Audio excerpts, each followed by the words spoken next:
మాయా, రేపు ఎగ్జామ్ పెట్టుకుని ఇప్పుడు మీ ఫామ్ హౌస్లో ఏంటిది? అనిల్ 6. ఏ ఈజీగా 8.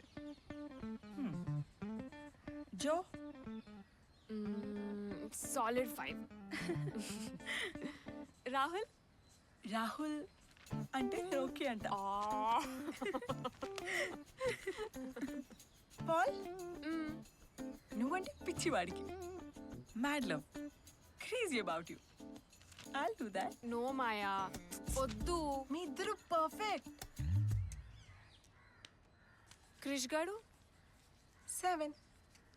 He's cute. వాడికి నీ మీద క్రష్ ఉంది. తెలుసు. మరి నీకు? ఫ్రెండ్, ఒక మంచి ఫ్రెండ్. చెప్పేవాడికి మరి టైం వేస్ట్ చేసుకోడు. వాడే తెలుసుకుంటాడులే. నో మాయా, ఇది అన్ఫేర్. ఐమ్ సీరియస్ మాయా, లేకపోతే నేనే చెప్తా.